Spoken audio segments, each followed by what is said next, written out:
ច្បាប់កញ្ចក់តែអ្នកចង់ឲ្យមនុស្សដែលទៅតែជួបអ្នកដំបូងមានអារម្មណ៍ស្និទ្ធស្នាលនិងចូលចិត្តអ្នកភ្លាមៗមែនទេសូមសាកល្បងច្បាប់កញ្ចក់ច្បាប់កញ្ចក់គឺជាការធ្វើត្រាប់តាមកាយវិការរបស់ដៃគូសន្ទនាអ្នកដោយស្ងាត់បើគេផ្អែកខ្នងទៅក្រោយអ្នកក៏ផ្អែកដែរបើគេប្រើដៃបញ្ជាក់ពេលនិយាយអ្នកក៏ធ្វើបែបនោះដែរនៅពេលមនុស្សម្នាក់ឃើញអ្នកដទៃមានកាយវិការដូចខ្លួនខួរក្បាលពួកគេនឹងមានអារម្មណ៍ថាមនុស្សម្នាក់នេះដូចយើងហើយវានឹងបង្កើននូវទំនុកចិត្តដោយស្វ័យប្រវត្តិបញ្ជាក់សូមធ្វើឲ្យធម្មតាបំផុតកុំធ្វើឲ្យគេដឹងខ្លួនឲ្យសោះតើអ្នកហ៊ានសាកល្បងតិចនិចនេះទេ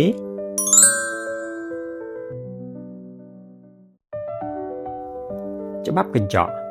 តើអ្នកចង់ឲ្យមនុស្សដែលទៅតែជួបអ្នកដំបូងមានអារម្មណ៍ស្និទ្ធស្នាលនិងចូលចិត្តអ្នកភ្លាមៗមែនទេសូមសាកល្បងច្បាប់កញ្ចក់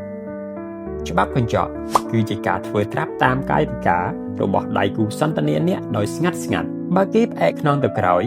អ្នកក៏ផ្អែកដែរបើគេប្រើដៃបញ្ជាក់ពេលនិយាយអ្នកក៏ធ្វើបែបនោះដែរនៅពេលមនុស្សម្នាក់ឃើញអ្នកដទៃមានកាយវិការដូចខ្លួន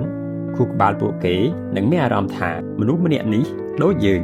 ហើយវានឹងបង្កើននូវទំនុកចិត្តដោយស្វ័យប្រវត្តិបញ្ជាក់សូមធ្វើឲ្យធម្មតាបំផុតកុំធ្វើឲ្យគេដឹងខ្លួនឲ្យសោះតើអ្នកហ៊ានសាកល្បងតិចនិចនេះទេ